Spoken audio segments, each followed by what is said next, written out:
प्रिय विद्यार्थियों, नमस्कार सभी को। स्वागत है आप सभी का एक और नई वीडियो के अंदर। तो आज की इस वीडियो के अंदर अपने बात करने वाले हैं आरसीईटी बुक के लेसन नंबर 15 के बारे में। जी हां, अपने आरसीईटी बुक के लेसन नंबर 15 के कुछ इंपॉर्टेंट क्वेश्चंस के बारे में आज की इस क्लास के अंदर डिस्कस करने वाले हैं।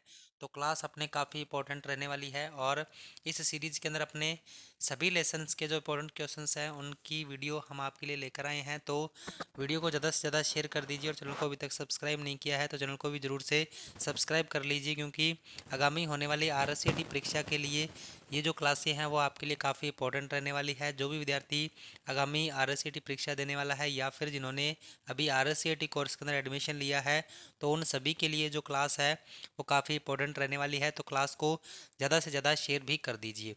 तो अभी अपने आज की इस क्लास के अंदर अपने लेसन नंबर 15 के 30 एमसीक्यूज के बारे में डिस्कस करने वाले हैं। तो क्लास को अपने शुरू करते हैं। तो आज का जो अपना फर्स्ट क्वेश्चन है, राजस्थान सरकार में कौन सा विभाग ई गवर्नेंस के लिए मुख्य रूप से जिम्मेदार है? तो राजस्थान सरकार में कौन सा विभाग है जो ई गवर्नेंस के लिए मुख्य रूप से जिम्मेदार है? शिक्षा विभाग है, कृषि विभाग है, सूचना प्रौद्योगिकी और संचार है या फिर स्वास्थ्य विभाग है? तो इसमें से आपको राइट आंसर इसका कमेंट करके जल्दी से जल्दी बताना है कि इसका आंसर क्या रहने वाला है। तो इसका जो राइट आंसर है वो हो जाएगा ऑप्शन नंबर सी, सूचना प्रौद्योगिकी और संचार। ऑप्शन नंबर सी है तो इसका राइट आंसर हो जाएगा ऑप्शन नंबर सी।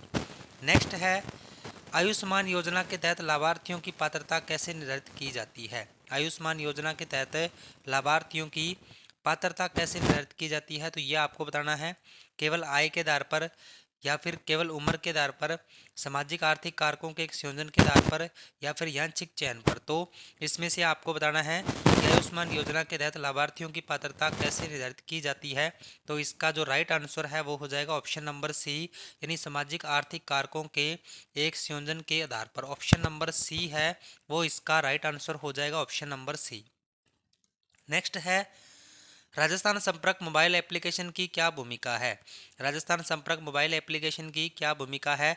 ट्रेन टिकट बुकिंग करना है, एनवायरमेंटल वायलेशन रिपोर्टिंग है या फिर सिटीजन तथा गवर्नमेंट डिपार्टमेंट्स के मध्य कम्युनिकेशन सुविधा है या फिर मोबाइल बैंकिंग सर्विस है? तो राजस्थान संपर्क मोबाइल एप्लीकेशन की क्या भूमिका है? तो इसका जो राइट आंसर है वो हो जाएगा ऑप्शन नंबर सी, यानी सिटीजन तथा गवर्नमेंट डिपार्टमेंट्स के मध्य कम्युनिकेशन की सुविधा। ऑप्शन नंबर सी है वो इसका राइट आंसर हो जाएगा ऑप्शन नंबर सी। नेक्स्ट है, राजस्थान संपर्क पोर्टल का प्राथमिक लक्ष्य क्या है? राजस्थान संपर्क पोर्टल का प्राथमिक लक्ष्य क्या है? सोशल मीडिया इंटरेक्शन को बढ़ाना है या फिर सरकार और नागरिकों के बीच संचार को सुगम बनाने के लिए है या ऑनलाइन गेमिंग के लिए है या फिर ई कॉमर्स ट्रांजेक्शन के लिए है? तो राजस्थान संपर्क पोर्टल का प्राथमिक लक्ष्य क्या है? तो इसका जो राइट आंसर है वो हो जाएगा ऑप्शन नंबर बी, सरकार और नागरिकों के बीच संचार को सुगम बनाने के लिए। ऑप्शन नंबर बी है वो इसका राइट आंसर हो जाएगा ऑप्शन नंबर बी। नेक्स्ट है, राजस्थान में जन आधार योजना बैंक खातों से जोड़ने का क्या महत्व है? राजस्थान में जन आधार योजना बैंक खातों से जोड़ने का क्या महत्व है? तो शॉपिंग पर छूट का लाभ उठाना है, प्रत्यक्ष लाभ अंतरण की सुविधा है, सावधि जमा योजना है या फिर बैंकिंग सेवाओं तक पहुंच है? तो राजस्थान में जन आधार योजना बैंक खातों से जोड़ने का क्या महत्व है? तो इसका जो राइट आंसर है वो हो जाएगा ऑप्शन नंबर बी, प्रत्यक्ष लाभ अंतरण की सुविधा है। तो ऑप्शन नंबर बी इसका राइट आंसर हो जाएगा ऑप्शन नंबर बी। नेक्स्ट है, राजस्थान में ई मित्र प्लेटफॉर्म किस लिए जाना जाता है? राजस्थान में ई मित्र प्लेटफॉर्म जो है वो किस लिए जाना जाता है? ऑनलाइन गेमिंग सर्विसेज के लिए या फिर ई गवर्नेंस तथा सिटीजन आधारित सर्विसेज के लिए, डिजिटल करेंसी ट्रांजैक्शंस के लिए या फिर साइबर सुरक्षा जागरूकता अभियान के लिए? तो राजस्थान में ई मित्र प्लेटफॉर्म किस लिए जाना जाता है? तो इसका जो राइट आंसर है वो हो जाएगा option number B, e governance तथा सिटीजन आधारित सर्विसेज के लिए। ऑप्शन नंबर बी है वो इसका राइट आंसर हो जाएगा ऑप्शन नंबर बी। नेक्स्ट है, राजस्थान की सरकारी सेवाओं के संदर्भ में ई गवर्नेंस का क्या अर्थ है? राजस्थान की सरकारी सेवाओं के संदर्भ में ई गवर्नेंस का क्या अर्थ है? तो इसका जो यानी ऑप्शन नंबर ए है एफिशिएंट गवर्नेंस है, इलेक्ट्रॉनिक गवर्नेंस है या इफेक्टिव गवर्नेंस है या फिर एक्सेम्पलरी गवर्नेंस है? तो इसमें से आपको राइट आंसर इसका बताना है कि राजस्थान की सरकारी सेवाओं के संदर्भ में ई गवर्नेंस का क्या अर्थ है। तो इसका जो राइट आंसर है वो हो जाएगा option number B, e governance का मतलब होता है इलेक्ट्रॉनिक गवर्नेंस, यानी ऑप्शन नंबर बी है वो इसका राइट आंसर हो जाएगा। यानी गवर्नमेंट की तरफ से कोई भी सुविधा या लाभ अपने को मिलता है तो वो किसके तहत आता है, वो ई गवर्नेंस के तहत आता है। ये आपने ध्यान रखना है। तो अभी ई गवर्नेंस का अर्थ क्या होता है, इलेक्ट्रॉनिक गवर्नेंस होता है। तो ऑप्शन नंबर बी इसका राइट आंसर हो जाएगा, ऑप्शन नंबर बी। नेक्स्ट है, राजस्थान में कौन सी पहल स्कूलों में डिजिटल साक्षरता और कंप्यूटर शिक्षा प्रदान करने पर केंद्रित है। राजस्थान में कौन सी पहल है जो स्कूलों में डिजिटल साक्षरता और कंप्यूटर शिक्षा प्रदान करने पर केंद्रित है। तो डिजिटल राजस्थान है, ई शिक्षा है, राजस्थान ई लर्निंग प्रोग्राम है, या फिर डिजिटल ग्राम पंचायत है। तो इसका जो राइट आंसर है आपका वो हो जाएगा option number C, Rajasthan e learning programme. Option number C है वो इसका राइट आंसर हो जाएगा, option number C, Rajasthan e learning programme जो है वो स्कूलों में डिजिटल साक्षरता और कंप्यूटर शिक्षा प्रदान करने पर केंद्रित है। उसके बाद एसएसओ के साथ कौन सी सुरक्षा समस्या संबंधित है। एसएसओ के साथ कौन सी सुरक्षा समस्या संबंधित है। तो डिजिटल राजस्थान है, क्रेडेंशियल स्टफिंग अटैक है, या फिर सरलीकृत यूजर मैनेजमेंट है, या फिर उन्नत डेटा इंक्रिप्शन है। तो एसएसओ के साथ कौन सी सुरक्षा समस्या संबंधित है, तो यह आपने बताना है। तो ऑप्शन नंबर बी है वो इसका राइट आंसर हो जाएगा, credential stuffing attack. Option number B है वो इसका राइट आंसर हो जाएगा। नेक्स्ट है, आयुष्मान भारत महात्मा गांधी राजस्थान स्वास्थ्य बीमा योजना के क्रियान्वयन में आयुष्मान मित्र की क्या भूमिका है। आयुष्मान भारत महात्मा गांधी राजस्थान स्वास्थ्य बीमा योजना के क्रियान्वयन में आयुष्मान मित्र की क्या भूमिका है। तो स्वास्थ्य जागरूकता अभियान चलाना है, बीमा प्रीमियम का प्रबंधन है, कैशलेस अस्पताल में भर्ती की सुविधा है, या फिर शैक्षणिक छात्रवृत्ति प्रदान करना है। तो इसका जो राइट आंसर है आपका वो हो जाएगा ऑप्शन नंबर ए, यानी स्वास्थ्य जागरूकता अभियान चलाना। ऑप्शन नंबर ए है वो इसका राइट आंसर हो जाएगा, ऑप्शन नंबर ए। नेक्स्ट है, राजस्थान संपर्क पोर्टल किसके लिए बनाया गया है। राजस्थान संपर्क पोर्टल जो है वो किसके लिए बनाया गया है, ऑनलाइन शॉपिंग के लिए, गवर्नमेंट सर्विस डिलीवरी के लिए, या फिर एंटरटेनमेंट सर्विसेज के लिए, या फिर सोशल नेटवर्किंग के लिए। तो इसका जो राइट आंसर है वो हो जाएगा government service delivery. Option number B है वो इसका राइट आंसर हो जाएगा, option number B, government service delivery. Next है, एसएसओ में सेशन टोकन का उद्देश्य क्या है। एसएसओ में सेशन टोकन का उद्देश्य क्या है। तो यूजर पासवर्ड स्टोर करना है, यूजर आइडेंटिटी वेरीफाई करना है, ट्रांसमिशन के दौरान डाटा को एनक्रिप्ट करना है, और एप्लीकेशन के मध्य यूजर ऑथेंटिकेशन को बनाना है। तो इसका जो राइट आंसर है वो हो जाएगा ऑप्शन नंबर सी, ट्रांसमिशन के दौरान डेटा को एनक्रिप्ट करना है। तो ऑप्शन नंबर सी है वो इसका राइट आंसर हो जाएगा, ऑप्शन नंबर सी। नेक्स्ट है, Rajasthan single sign on SSO system का उद्देश्य क्या है। राजस्थान सिंगल साइन ऑन यानी एसएसओ सिस्टम का उद्देश्य क्या है। तो एक ही लॉगिन से अनेक सरकारी सेवाओं तक पहुंच है, नागरिक के लिए सुरक्षित पासवर्ड प्रबंधन है, व्यवसाय पंजीकरण के लिए सिंगल विंडो मंजूरी है, और डी नंबर ऑप्शन इलेक्ट्रॉनिक दस्तावेजों पर हस्ताक्षर करना है। तो इसका जो राइट आंसर है वो हो जाएगा ऑप्शन नंबर ए, एक ही लॉगिन से अनेक सरकारी सेवाओं तक पहुंच है। तो ऑप्शन नंबर ए है वो इसका राइट आंसर हो जाएगा, ऑप्शन नंबर ए। नेक्स्ट है, सिंगल साइन ऑन एसएसओ का प्राथमिक लक्ष्य क्या है। सिंगल साइन ऑन एसएसओ का प्राथमिक लक्ष्य क्या है। तो नेटवर्क स्पीड को बढ़ाना है, यूजर ऑथेंटिकेशन बार को कम करना है, डाटा इंक्रिप्शन को सुधारना है, और सिस्टम कम्प्लेक्सिटी को बढ़ाना है। तो सिंगल साइन ऑन का प्राथमिक लक्ष्य क्या है। तो इसका जो राइट आंसर है वो हो जाएगा option number B, user authentication बार को कम करना। ऑप्शन नंबर बी है वो इसका राइट आंसर हो जाएगा, ऑप्शन नंबर बी। नेक्स्ट है, राजस्थान संपर्क पोर्टल में कॉमन सर्विस सेंटर की क्या भूमिका है। राजस्थान संपर्क पोर्टल में कॉमन सर्विस सेंटर की क्या भूमिका है। तो यह आपको बताना है, मनोरंजन कार्यक्रमों की मेजबानी है, डिजिटल साक्षरता कार्यक्रम प्रदान करना है, पोर्टल के लिए सेवा बिंदु के रूप में कार्य करना है, और कृषि सेवाओं का प्रबंधन है। तो राजस्थान संपर्क पोर्टल में कॉमन सर्विस सेंटर की क्या भूमिका है, तो ये आपको बताना है। तो इसका जो राइट आंसर है वो हो जाएगा ऑप्शन नंबर सी, पोर्टल के लिए सेवा बिंदु के रूप में कार्य करना। ऑप्शन नंबर सी इसका राइट आंसर हो जाएगा, ऑप्शन नंबर सी। नेक्स्ट है, निम्न में से कौन सी सेवाएं राजस्थान संपर्क पोर्टल से प्राप्त की जा सकती हैं। कौन सी सेवाएं जो है वो राजस्थान संपर्क पोर्टल से प्राप्त की जा सकती हैं। तो बिल पेमेंट्स हैं, गवर्नमेंट जॉब के लिए अप्लाई है, मूवी टिकट बुकिंग है, या फिर उपरोक्त सभी है। तो इसका जो राइट आंसर है वो हो जाएगा option number B, government job के लिए अप्लाई। ऑप्शन नंबर बी है वो इसका राइट आंसर हो जाएगा, ऑप्शन नंबर बी। नेक्स्ट है, जन सूचना पोर्टल पर किस प्रकार की जानकारी उपलब्ध है? जन सूचना पोर्टल पर किस प्रकार की जानकारी उपलब्ध है? तो पर्सनल सोशल मीडिया है, गवर्नमेंट सर्कुलर्स है, या फिर मूवी रिव्यू है, या फिर ई कॉमर्स ट्रांजेक्शन्स है। तो जन सूचना पोर्टल पर किस प्रकार की जानकारी उपलब्ध है, तो ये आपको बताना है। और क्लास को एक बार ज़्यादा से ज़्यादा शेयर भी कर दीजिए, और चैनल को अभी तक सब्सक्राइब नहीं किया है तो चैनल को सब्सक्राइब कर लीजिए, क्योंकि आपको इस तरीके का जो कंटेंट है वो रेगुलर इस चैनल के ऊपर मिलता रहेगा। तो अभी इसका आंसर आपने बताना है कि जन सूचना पोर्टल पर किस प्रकार की जानकारी उपलब्ध है। तो इसका जो राइट आंसर है वो हो जाएगा option number B, government circulars. तो ऑप्शन नंबर बी है वो इसका राइट आंसर हो जाएगा, option number B.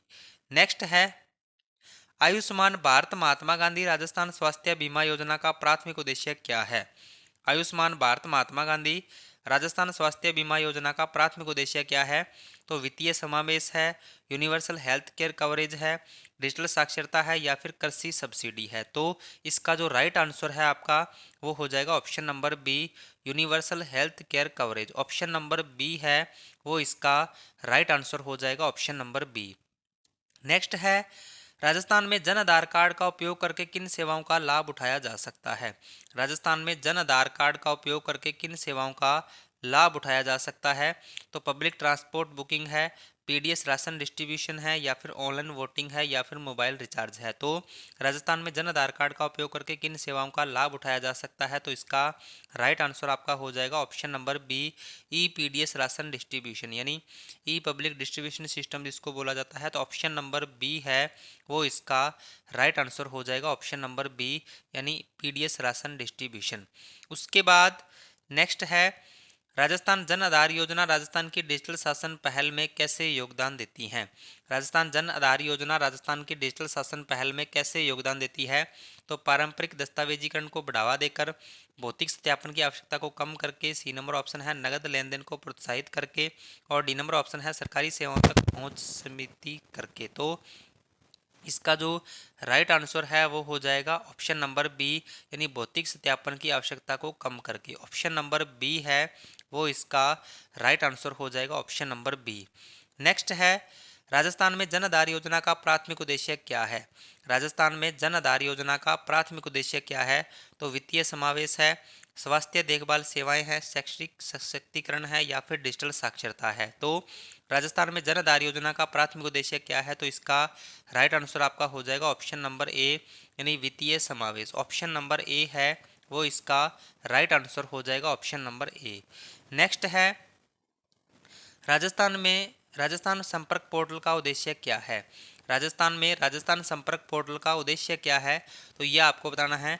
Online shopping platform है, नागरिक शिकायत निवारण प्रणाली है, कृषि सूचना पोर्टल है, या फिर राज्य पर्यटक वेबसाइट है। तो इसमें से जो इसका राइट आंसर है वो हो जाएगा ऑप्शन नंबर बी, नागरिक शिकायत निवारण प्रणाली। ऑप्शन नंबर बी है वो इसका राइट आंसर हो जाएगा, ऑप्शन नंबर बी। नेक्स्ट है, राजस्थान में जन आधार योजना के लिए नामांकन के लिए कौन पात्र है? राजस्थान में जन आधार योजना के लिए नामांकन के लिए कौन पात्र है? सिर्फ महिलाएं हैं, या फिर सभी राजस्थान के निवासी हैं, केवल बच्चों को, या फिर केवल वरिष्ठ नागरिक? तो इसमें से जो इसका राइट आंसर है वो हो जाएगा ऑप्शन नंबर बी, सभी राजस्थान के निवासी। यानी राजस्थान में जन आधार योजना के लिए सभी नामांकन कर सकते हैं जो राजस्थान के निवासी हैं, तो वो सभी इसके अंदर नामांकन है जो कर सकते हैं। तो ऑप्शन नंबर बी इसका राइट आंसर हो जाएगा, ऑप्शन नंबर बी। नेक्स्ट है, जन आधार योजना की नामांकन प्रक्रिया में आमतौर पर कौन सी बायोमेट्रिक जानकारी एकत्र की जाती है?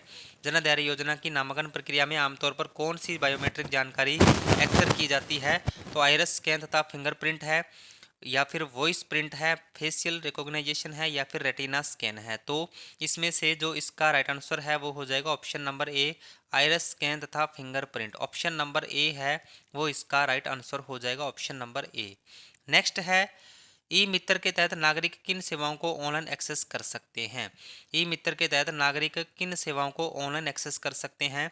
तो पब्लिक ट्रांसपोर्ट बुकिंग है, या फिर utility bill payments, government forms तथा सर्टिफिकेट्स हैं, होटल रिजर्वेशन है, या फिर सिनेमा टिकट बुकिंग है। तो इसमें से जो इसका राइट आंसर है वो हो जाएगा option number B, utility bill payments, government forms तथा सर्टिफिकेट्स। ऑप्शन नंबर बी है वो इसका राइट आंसर हो जाएगा, ऑप्शन नंबर बी।